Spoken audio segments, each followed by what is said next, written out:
Onai, ndisekuru wenyu ari kusekwa achindwara. Obviously. Yes. But this young man, ndimudhara achiri kushanda ari mari. Wekumapanya, handini murosaka rasatsika. Ende kudya kunoita gora. Oh, sorry. Mwana. Ane ari mwana. Edza kutesta kazhinji. Confidence dzaunenge wanadzo. Handi muri kunase tichine mamonya. Anyone. Hey.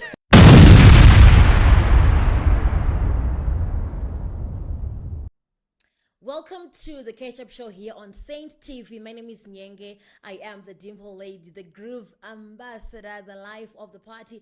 This is the show that brings you the latest news that's happening in your communities, right? In our country, on the internet, in the world as a whole. So we are your plug for everything latest, for everything that's trending at that particular time. As usual, I'm not always alone in this road of entertaining you, in this path of entertaining you. I am always with the one and only uncle of the country, Uncle Venyika. Uncle Saint, how you doing? Nyenge, zviri sese. I'm good. We welcome you, Kapa Saint TV. Thank you very much. Neku ndigamuchirawo. Especially kugamuchirwa nemunhu anenge achionekera sewe soka. Unobva wanzwa kugamuchirika. Nyuku kani uncle, but it's fine. How have you been? How has been the week so far? So far so good. Zviri kuratidza kuti zviri kufamba mugwara. Yes. Hanzi izinto zami zihamba ngolai. Ngazvifambe mugwara kana zvinhu zvakaoma ka zvichirema tinongoramba tichide but tirimo mugwara. We don't lose focus. We don't lose focus. Atitasema tinoramba takangotarisa mberi. I want to ask you something, Uncle. Yes. At what age did you buy your first car? Oh, by the way, I don't have a car myself yet. Alright. Mimi age, how old were you when you bought your first car? The first car? I'm not going to 25, let's see. You were 25 years old when you had your first car. 25. And do you remember your first car? Mazda Etude. Okay. It was a Mazda Etude. I remember that car. I bought it from an old white lady. Oh. Yeah, so it was too as good as you. Yeah. So, Plus, thing is not so mean a lot because it's your first car. Yeah. You know the reason why you try is a motor. Imagine, at my big age, right? I don't have a car due to several reasons. Economy included. Economy included. Yeah. There's a 16-year-old. Yes. Right now. A pure motor is a gift. Ayo, ipapo toda kuti upa dzokorodzi. Inini wandibvunza, auna wandibvunza kuti yandakapiwa. Yandakatenga sapato ane difference. Ane difference. Even feeling inosiyana. Right? Yes. Yes. But just imagine owning a car at 16. Uyo unofunga kuti haanero already. I don't think so. Tichida kutarisa already ndiani ngatidzokere tione. Saka nyedu yakamira yakadai so Walter Magaya Jr. Yes. This is a Prophet Walter Magaya's son, a 16-year-old son. Yeah. He was gifted a car by the businessman, a very prominent businessman, Sewik Chifayo. The car that he was gifted is the brand new 2026 Lexus GX 550. Yes. Yes, lawyer pure. Plus an additional of $50,000. And I'm going to collect. Hey, Mario. The reason why Vaita Chiti go chakadai hands because this son, Mwana Magaya, he's a preacher. He's a young preacher at 16, right? I'm sure he's following the footsteps of his father. So I was going to say, at his age, at 16 years old, ndonguva yephase yestage yayo uri papeak kauri kupisa stereke. You know, now we've got 16-year-olds, 13-year-olds indulging in drugs. Andika vaita zvemagirlfriends zvekumitisana nekudi panoita zvemadrugs vanokuita zvekuba, but here he has chosen a path, a Christ-like. Haana kusarudza. It's a calling. No, ininika. Yes, it's a calling from his father. From the one above? Biological father. kunzi ita chakati. You know, rega ndimbokuudza Nyenge. This young man is yet to decide for himself what he really wants. You think so? I'm telling you the truth. And tine vana vemafundisi vakawanda vakatozenge vachiparidza vakawanda vana vemachechi elders vainge vachitoimba kumachechi vachitoita zvavaiita kudzisvondo nekuti ari kumupa sadza ari kumuakomodheta ari kumubhadharira rent ari kuti tiri kufanira kudai pane time yekuti vakazosvika kuti vakuzvigona kuzvidhisaidhira vazhinji vakasiya sorry. All right. I'll let you drink water. vakuda kundichokesa kuti ndisataure. But inini ndinoziva kuti kazhinji ma-PK ma-pastors kids vaiveka they are the naughtiest vazhinji vachona. Yes. Saka ndikaona mwana wapastor achidaiswa I would like to believe that it's a genuine calling. Achiri mudiki murege aite 25-26 years. Not at the age of 16. Iwo saite songe usina kudarika nepa 16 years. Zvakawanda zvawaitoita at that age zvaunga usingade wewe but nokuti waida kufadza mai Nyenge. Kunzani munisana uchechi Sunday munhu yese. Vaitiya dhora wobva wakubudisa panze. Waitokuenda. Uchida usingade. Ende vaitogona kutokudza kutoti Nyenge uchanoita ma-memory verse. Nyenge uchanoimba. Saka vanogona kanzwanzi iwe ufana kutoparidza uchida usingade. Mpana hasata ugona kuzvidecidira. I just want to thank Sir Wicknell for a gift. Yavapa mukomana nekuda kwezvaari kuita obviously. Yes. But this young man ndimudhara achiri kushanda ari mahari. Iye pake chepoka muchazomona murege asvike 21 years achienda mberi uko. Tumabhebhi tutange kumutarisa zvakanaka. Okay. I hear you. So earlier on I was having a conversation with Blessing. Blessing is the guy behind the camera. Shout out to you, our camera person. And you were saying Nyenge ndoda kuroora anitka.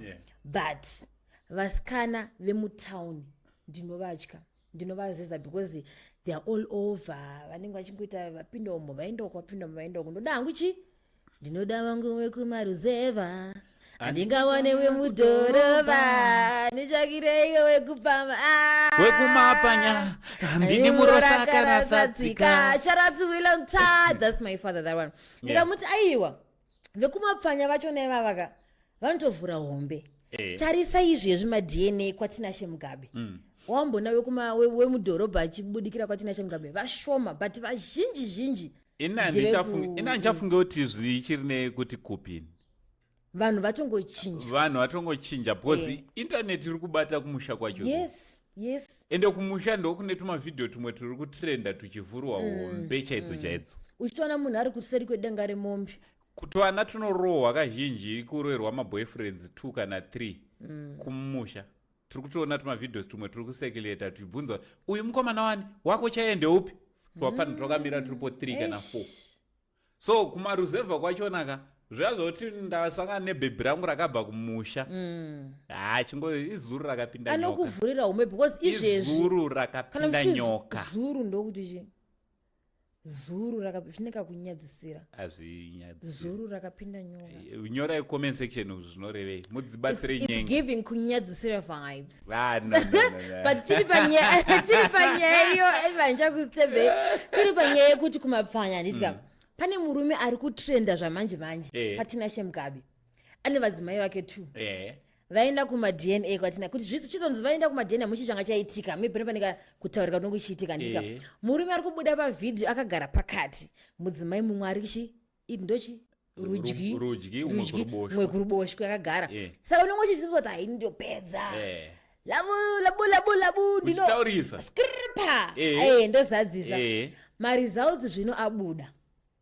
Akati baba the paternity of the what 0.00 hapana chenyu chiri pamwana uyu. Zvakare hapana chenyu chiri pamwana uyu. Wechipiri nemudzimai wechipiri. He's got 2 kids from one of each. No, kwete aiva. Aimba until Tinashe Mugabe ndiye one munhu. Actually, Tinashe Mugabe is my guy zvekutodaro. So I just want to say a big shout out to Mr. Mugabe. Arikugadzirisa nyika. So Mr. Mugabe ndiye munhu one wekuti ukaita zvekutamba unotoenda une vana nevazukuru. Ukaita zvekutamba unodzoka wawega. Unotodzoka watowabhachura zvekutoti wakutofanira kutanga kutsvaga mukadzi kuti what. Anokureduce. Chimagina. Ndimoda kumavibe. One thing that I know of kashoma kuti maslay queen akupe mwana asiri wake. Azvigoni. Anokuchengetesa. Azviti. Angatokuitira gumbo panze, gumbo mukati. But mwana akupa asiri wake. Vakangofana. Vemapfanya vakava. Anotoenda kune mama nemombe odzoka. Slay queen arokumitisika arizomitisiki. Rine chiri kuda kuningirira. So vekumushaka vanozopusawo paungozomitisika. Kwete kuti anenge achitoda mwana wacho. Because munhu akakumusha kuzvara kuva nevana is a form of wealth. Zvamakarira kuti ndinozvara inini. Ndomba mwana. They are still practicing that even today. Seriously? Till today they are practicing that. Hey. Imagine. Saka ona ka toda ungotenda chirongwa cha Mugabe. Ini tinotofunga kuti chirongwa ichi chofanira kutosponswa nenyika. Why ndiri kudaro? Muri kufana in mafungiro angu ndototi dai pega panozvarwa mwana asati aenda kumba kwa baba vake atange vanofanira kudarika nekwa Tinashe Mugabe. Yes, I remember. Birth certificate munhu ngaasatorese asati aenda kwa aitwa DNA. Yes, I remember clearly. There was a proposal yakabuda chinzi dai zvaiswa kana pamutemo. Ayo mutemo. I don't know which country it was. If it can be Zimbabwe. I don't know some chinzi vauda kulegalize kuti mwana anitika achingobva unozvarwa ngaitwe ma DNA test. Asati pazvamata zvotipatsa kuti birth certificate zvizikanwe zvionekwe kunzi zvakamira sei. I support the idea. I'm for the idea. Inini ndiri kutoti Tinashe Mugabe platform yedu ine togona kuishandisa neyakanzi Nyenge the Dimple Lady. Togona kushandisa kuti tinge tino spread the word rekuti alright tino advocate andidi kuti mwana achingobva kumaternity asanange kumba nganange nekwa Tinashe Mugabe ndiye achanotaura kuti kumba kwake ndekupi. Because wakumana vanhu vari kuchengeta makora ichokwadi ende kudya kunoita gora. Mwana ane ari mwana sagora kuti chi a bastard child. Yes. Hey, chinochema chinoita noise. Bastard child zviri nani bane gora nechishona. Ndataura nechishona. Nechishona iri deep inovaita mwiri kutuka. Zvangofane vari kuti sekisi. Ndinotaura nechishona. Bondeka. Aiwa. Rupasa. Aiwa. SV. Ndinotaura. Wazona kuti no aritauri under 18. Shona inozombodhipisa zvimwe zviri unnecessary. Zvafana iwe shona mawani. Shona. Wafane chi? Mawara wasuripi. Wasuri apa. Wasuri apa. Awazona kuti wadhipisa. Wasuri apa wasu. Vana wasu. Anzo ana wasura watichati bwege. But do you know Nyenge? But do you know kuti mitupo chete, mitupo yese. Yese mitupo, almost mitupo yese. Inyaya yekusatoziya. Pane panototaurwa zvinyadzi. Zvafana mtupo makwira miti. Ana makwira. Makwira miti. Makwira. Wazona. Aiwa mirai. Mutupo wenyu ndisoko handiti. Munoti chimuchideketera muti soko. Makwira. Then chifuti. Like kwete miti like ndinoziya chef. I'm genuinely asking. Imi munoti mukakwira mukawana mukashaiwa miti munokwira zviri pedyo. Ndozva munoitwa muchitwa here. Zvemashua angu kana Nyenge. Munokwira zviri pedyo. Hatizoshaya zvokukwira. Chero tafura. Ipapa kede. Soko inenge ichijamba jamba ichitese. Saka munenge muchijamba jamba. Muchiti, pakwira! mitupo yese nyengeka ukadaunzwa kudetemba I think it makes sense now. pantori nezvinoita uku inda munonoti mitupo, do you think kuti mutupo wako munhu inoresembla hono wako? vamwe kana uri makwira miti unenge uchida zvekutama climb a lot. kashoma hayo akashoma isi vana moyo tine love tine mazirudo and zvinhu zvinatofunga zvika kuti I think it's the truth. Vanoda so because honestly I'm such a lover girl. Apa ndiri mamoyo ndine rudo. Yes, a lover girl. I'm such but a lover girl. But unaona ana makwira futi ka rudo ruriko kwana makwira kwanyeze kulabulushula. Next. But what right, just to wrap up nyaya Tinashe Mugabe kuri kunzi uncle maziya kuti mwana uyu hasi mwana wangu. Funge kuti the bond, the investments munozvifambisa sei because kazhinji varume pakadaro ka men are not strong people, they are not strong humans. Anditika mwangona kushitungirira chaizvo kutoti aiga ndife hangu because I've invested in this child. How best do you at least how best can you advise munhu anofind out maybe an situation yekuti aifunga kuti mwana wake uzoti asi mwana wake mungamuti wochisa angu vedu? The best advice that you can give to somebody who's in that situation.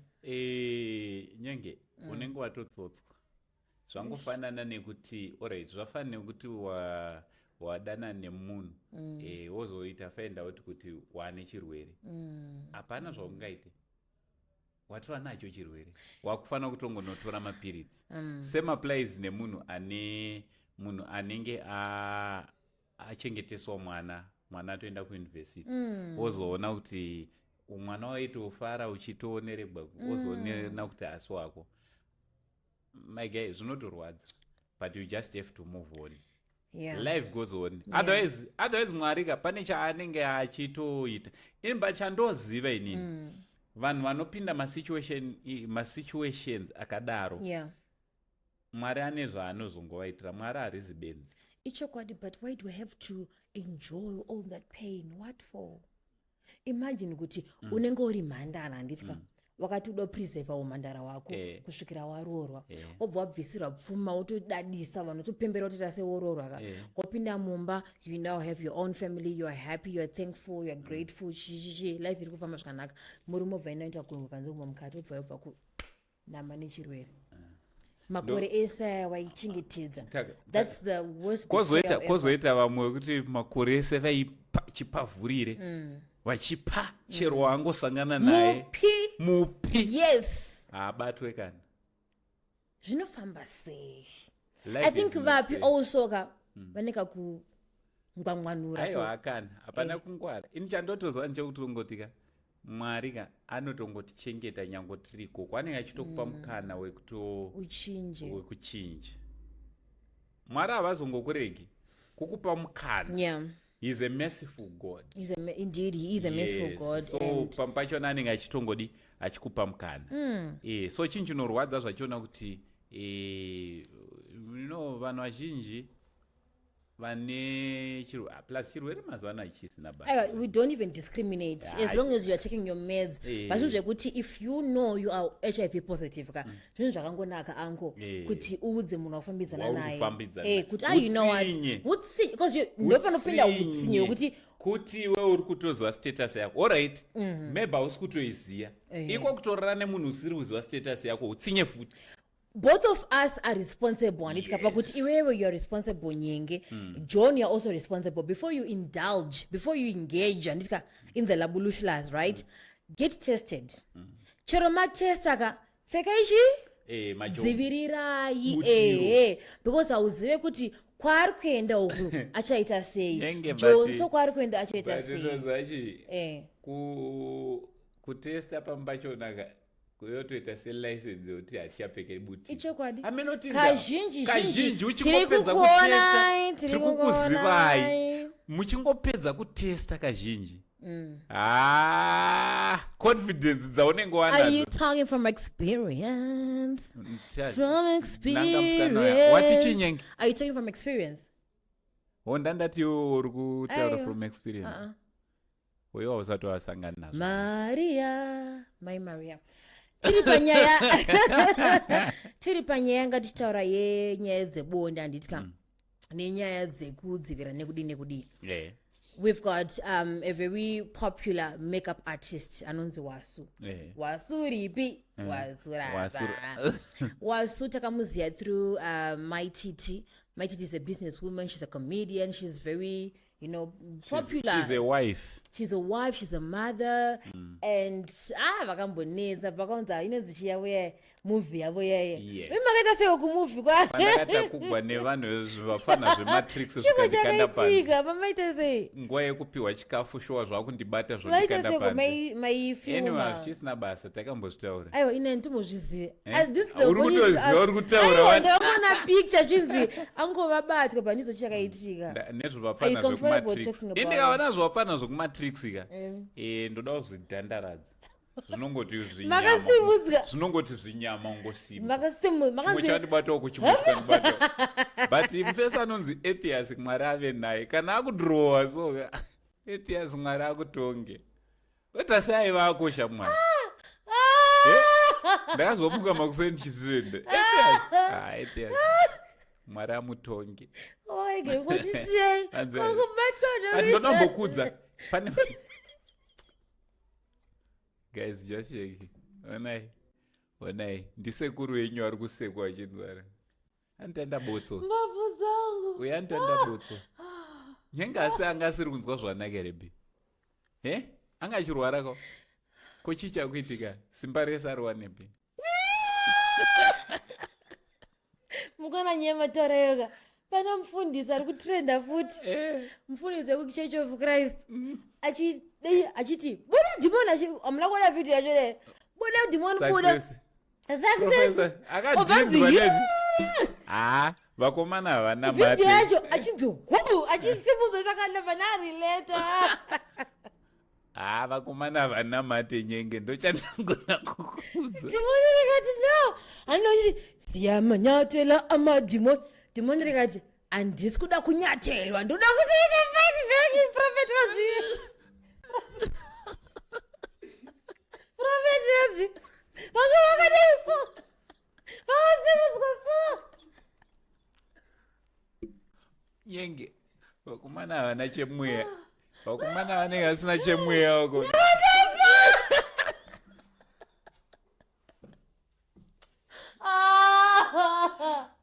Blessing. B. Ona munhu wako. Kana usina simba ka. Kana usina kusimbatiza bosi papakashata. Nyenge. Prophet vazo anzi kutaura unge wapotswa. Vazenge vakutora vari kuzvanzi. Handi muri kuna seti chine mamonya.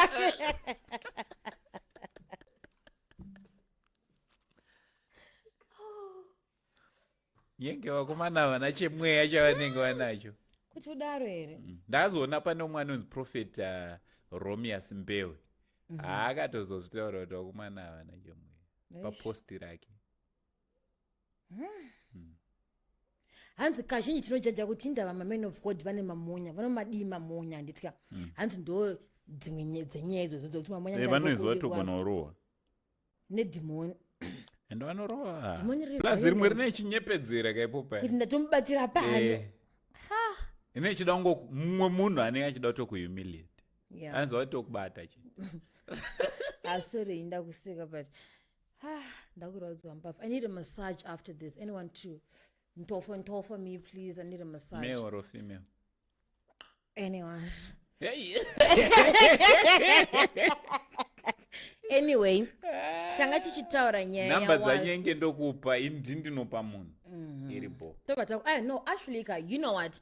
If there is a parlor, a beauty parlor that can actually massage us, please get in touch.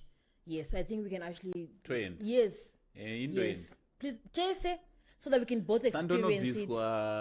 T-shirt andini. Mobviswa zvese mosara ne brief, mini brief. Anichida kubvisa. aiwa ko zvehappy ending hanzvii zvinezviitika hanzi zvitoriko it's happening in Harare, so I heard. Alright, These are allegations. So if it's alleged that happy ending is there somewhere here in Harare, me and you go and inini happy ending andide ndoda hangu happy ending nemunhu wangu, not just a random person. alright. I'm very Iwako loyal yose kuramba to my wakangonama inini. partner. Kweye kuramba akangonama inini kuti zviite. Anyway, tangashira nyaya yekuti Yeah, Wasu patazosvikawo kunyaya dzakasiyana-siyana. Wasu takamuziva through my titi, right? He's I don't know. Wasu Makeup is artist. a makeup artist, right? I was about to use the tinoiti chizvia. Hey, chirungu chakutiza. Ndakanganwa. But Wasu broke down on live. Sorry? cross dressing. Aiwa nachida kuziva kuti he or she, saka ndazoona kuti ngandingotaura. Ndihi. Wasu is a he. Okay. Tisada kudidi. He's a he. Because kuSouth Africa kana munhu akadai vanomuti them. Vanoti? Them. Aiwa ndihi. Kana zichisungisa alright ndosungwa nini. Okay. Because many at times we judge people who are bisexuals. Bi and homosexuals. Aiyo. Tatodhipisa. Ngatingomuti is a cross dresser. Why ndiri kuti cross dresser? Anopfeka hembe dzechikadzi. Okay. Iye ari murume. Alright. Ndiri kuti kazhinji kachina we judge vanhu vakadaro anditika tisikazive the story behind. So Wasu was on a live akapta breakdown. Achiti, you know what? Zvamunemisha nenchizvoona and you're always, judging me, but it's not my fault. At grade 7, akabatwa chibharo. He was sexually abused by a male figure. Atori muhombe. 30-something years. Chifungai. Munhu anotanga kuti hey waizvida. Andiziva kuti when people comment past such comments vanenge vachimbofunga here before they comment something like that. How does a grade 7 want something like want to be sexually involved? How? Because mwana hana chaanoziya. So young actually was involved. He was sexually abused at the age of when he was in grade 7. His mom was working outside nana Mozambique vachishingera chigara nehama and hama dzake dzaimubata zvisiri right. Hama dzake dzaimubata rafu kuzosvika achikura aitoshandisirwa vachiramba vachimudaro vanhu vachionaiva vaimuabusa achiudzwa kunzi panapa toda chingwa. Where does a 16-year-old get mari yechingwa? Anewana kupasiri kushanda mwana ari kuenda kuchikoro zvinofambiswa sei? Sazvo zvekuti matraumas anenge akura munhu ainawo. We've got somebody who's watching this episode right now anditika who's been sexually abused. Anga vari murume anga vari mukadzi wakura izvezvi hanzi mhosva hairove. You can still go and report. You need to fight for justice. Speak out. Unogona kutya kuti I fear of judgment, of being judged. Abantu bazotini if I say this, if I say that, vanozonditi maybe ndozvida. Because it doesn't warrant a person kuti kana ndakapfeka kamini kakadai zvakureva kuti unofanira kundibata chibharo. No, you have to control yourself. You have to control yourself. Kana uchinyanya kuda kunzi unoda zvekurarara nevanhu zvitsirekeka, endaka kune vanhu vakura. Kana kutotsvaga kune vanhu vemustreet vanenge vari kumastreets. You can actually go there, $1 for 2, $1 for what pane kunobata mwana asina chaanoziya. Yeah, so tichidzokera panyaya yaWasu to be specific. Yeah. Communities medu, as much as we don't want that, tine vamwe vana vakazvarwa zviri different. Totori nevamwe vasikana ka waunotoona kutoti uyu chotoita sechimutomboy. Yes. Anditi toita mamwe vakomana vekutoti vanotongoita kubva vachitongokura kubva kuvoice untongoona kutoti panapa mahwani. It's giving feminine vibes. You understand? So tinavo vanhu vakadaro. It's one thing chekutoti even mumacommunities medu isusu pachikoro pedu patakatodzidza. Yeah. I still remember very well ndiri kuprimary chizoenda kuhigh school taiva nemusenior wedu aitonzi Tutsi. And that guy hatina kumbomuona achitamba nevakomana mafriends ake ava vasikana anditi but he step everything. There is no way yekuti mwana achiri mudiki achiri kumagrade 3 grade 4 ange ari anoziva kuti kune chinonzi ungochani anditi uhomo kunzoku anditi it's very unfortunate kuti we have vana vakadaro. I think one day tichatomboinvita chiremba chaiye azombotsanangurirawo nyaya idzodzidzi because I think vanhu takuita ungati tisina information yakakwana kuti chinonzi ugei chii nekuti ongoti mwana akazvarwa akadaro. Remember kuti hapana anosarudza, unogona kutomuzvara iyoyo mwana iwe unomuita sei, unomutrita sei. I think takamboenda kukaroi neissue yekamwe kampani kainzi Gilfins. It's there online pa TV. Kamukomana aka kakaritori form 1 here ende aitorohwa nevanhu chinzi iwo uri ngochani iwewe why because ane kavoice kakadaro aitodi achida kutamba nevasikana nezvidhori aigara akarohwa until mai vake vakatozotidana kuti ndakutotyira mwana uyu kuzanourayiwa because zvaari kuita hatichatogone kutofamba ega, anotodzoka arohwa, kungobuda chete anodzoka arohwa. So I don't know kuti vana vakadaro tiri kuti wekuzvarwa akadaro oitwa sei. Hatina here umwe mutemo unogona kuprotecta vanhu vakadaro ende zvive zviri medically proved handiti proved kuti no, this is situation ine munhu ndo zvaari munhu uyu. Kwazotiwo kune vamwe vanotora advantage yeizvozvo vakutova ngito handiti aiwa ngito munyika medu hamuna mukana kana mutemo unobvumidza zveungito.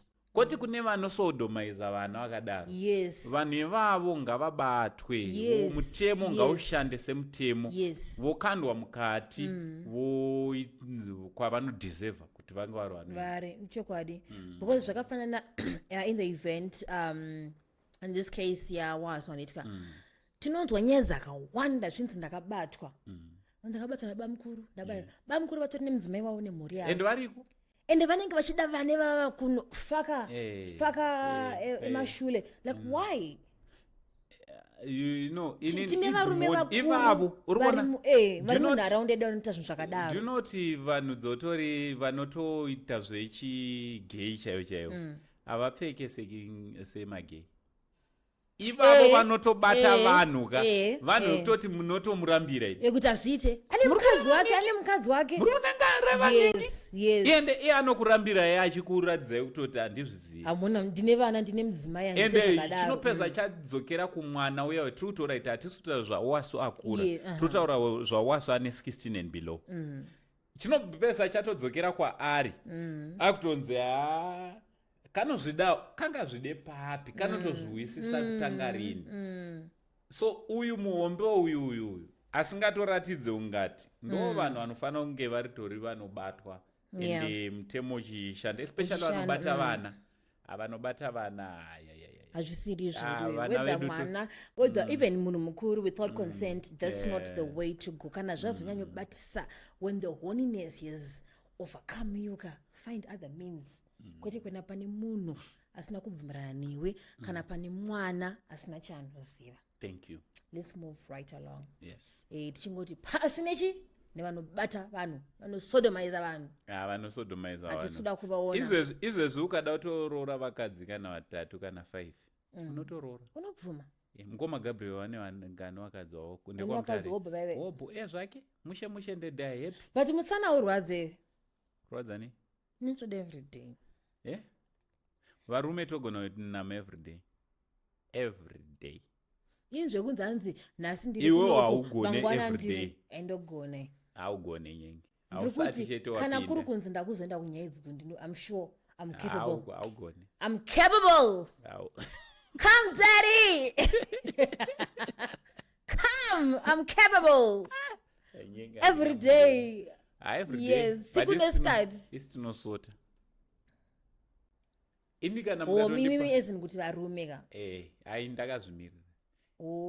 Indoda kutoita vakadzi kana 5 kana 7 kuitira kuti chechi ati ndingazonyenya mukadzi anoda kuchengetwa panoti kuchengetwa apo hazvingori zvebonde harinakidze kana pasina ndoshanda ndongoita apa my game munomboziva kuti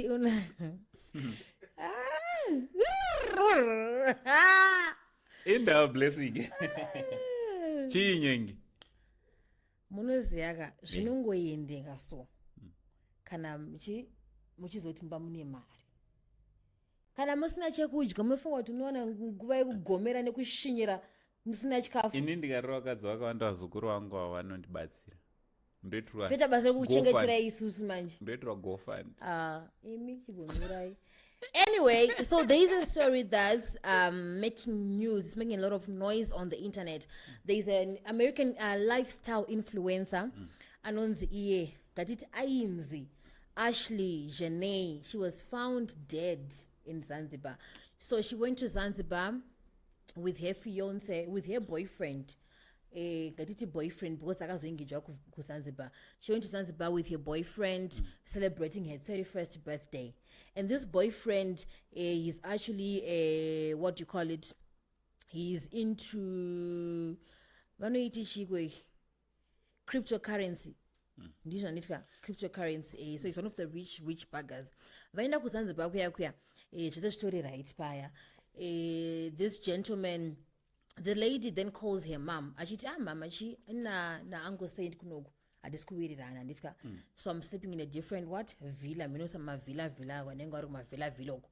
I'm sleeping in a different villa because we're not in good terms, but azvina kubuda kunzi chichaitika kuti vasawirirane. 3 days down the line, the mother receives a call from the fiance. The fiance's name anonzi Joe McCain. All right. I receive a call from the fiance achitichi mwana wenyu ashaika. Hey. Ashaika say chakunzi ndaenda kuroom kwanga akarara because we had booked separate rooms. Akazobook another room both atanetsana. I went to the room and I found her dead. Azvisungirira. Imagine. Saka zvikunzi aonekwa ane marks on her neck. And the last period that she took, she was all happy, she was all smiles, vari kusafari with this fiance of hers. Because akatofanya mama ake akati, oh, I'm engaged. He proposed. I'm now engaged. Then jiggy, we had a fight. Could you think I'd fight here? And people were now saying on the internet, it doesn't make sense for somebody who was so bubbly and happy, who looked happy on the online, on pictures, to fly all the way from America only for her to hang herself, to unalive herself in a different country altogether. So it's people are alleging that this fiance might be responsible for the death of this lady. Yeah, even myself. So it's being questioned now. If I'm to comment about that, I believe that 99.9% the fiancé, he knows what really happened to this lady. Yes. Why? Because in most cases, all right, tiri kuti Nyenge mwana wanzvadzi yangu Nyenge anditi wabva pamba nemunhu wako zvorewo toti watova responsibility yemunhu iyeyo. Yes. Sleep over ndato responsibility koko. Isusu tikakupa mwana wedu kuti matimoda kuenda kwatete tinokudza mashoko ekuti ave mumaoko ako. Zvatiri kungoreva tiri kuti whatever zvaitika kune mwana wedu, you are responsible. We need answers from you. Iwewe ndo unofanira kutiudza kuti chii chaitika. Yes. Ende tiudze zvinogutsa. Yes. Dzerudo unoziva kuti Nyenge, there's a very thin line between love and hate. Ooh. So ekuti vanhu vaidanana zvisingaite kusvika kuma extremes vanogona kuvengana futi kusvika kuma extremes. Yes. And hazvitore chinhu chihombe. Munhu ari murudo, and I feel like a person in love is one of vanhu vari dangerous zvekudaro. Why? Because akangosuspecta kuti pane zvikuitika anogona kuita anything zvisina explanation sezvakatoitika ipapo. And the cases mazhinji cannot only, mostly in South Africa, women are killed by their partners. Yes. Women vakadzi vari kuraiwa even muno muZimbabwe muno marimo. But most cases kusaiduko these days kuno zvatoitika. There was a lady, a journalist, also fellow journalist, akanzi akawanikwa akaradzikwa padhuze nepamapawo, and it is alleged that agara chinesana neboyfriend yake. Sa zvaifungidzwa kuti ndeko akatozomboapira futi kucourt hamuchakazofamba senyaya iyoyo saka zvinhu zvinoitika pane pekuti maybe warambana nemunhu handiti ka wakufila kuti you know what ka we can't resolve our differences, let me just I'm out, I'm calling it quits. Yobva warwadziwa kuti Nyenge mayezi esaya nekundidya kwaka but murudo taidyanana handiti ka it was love, it was really love. And believe anati hey wakandidya mari hey wakandide I don't believe in those people. At the same time, when you bought me a car, we were in love. You did it out of love. Anitka, you flew me to Zanzibar, you flew me to Mauritius, you flew me wherever. It was love. Whatever happened, zvaketika murudo. Kantaparadzana. Hey, wakandidya. Hey, guys. No. Saka makesi zakadaro ka mazhinji unosvika pakuona kuti iya isisiri love iyi. This person is obsessed with me. Yeah, obsession. And obsession is dangerous. So we need to be very careful out there. Just be careful. Ukaona kuti zvaramba zvemujolo ka. It's okay. It's fine. Rejection is hard to take in, but it is well. You find somebody else. And do you know kuti paunenge uri murudo pepe pane vamwe vari kutoti buruka tikwire ubhazi racho. Vari kutokuda. Yes. Do you know kuti ini ndakatozoona kuti Nyenge unoziva kuti most of the things vatinazvo takazvitenga nekuti takaona vamwe vanhu vazvitenga tikaona kunaka kwazvo. Yes. Baba mukuru mukadzi wamuinaye inyaya yekuti muchirongori naye musiyei kamone kuti vanhu havaendi. And do you know kuti anozotorwa neumwe munhu wekuti mupana wangu ndonge akabva ataura akati hakuna mukadzi akashata, hanzi mukadzi wese akanaka, but varume iwo anotorwa neumwe anogona kumumaintain zvoti wega unotozomuchivewo ukada kumunyenga futi. So nyaya yerudo kana mukaona zvaramba mazanotokurudzira kuti vanhu vasiyane nazvo. Kozotripapo Nyenge muno muZimbabwe ndoda kuti ndimbosiya vanhu vambozvitarisa. Why is it vana baba vazhinji kumaraini uku vakafa, especially mutauni vana baba vazhinji vakafa, vana mai ndo vakasara nedzimba? Maybe nyekuti varume havanazozvibata zvakanaka. Aiwe baba nepanext vese vaitadzawo zvibata zvakanaka, vana mai vachizvibata. Chii chinoitika? Vachapindura ivava. No, but nditori serious. Handitozivi. Kunongori it is alleged that vakadzi vazhinji vanoposta varume kuti vasare vakasununguka padzimba. Kusunungukei uchiposta baba vevana vako? Uchiposta marriages especially vanhu vekare. Uri kuona kuti zvazoita kuti marriages agare ekare.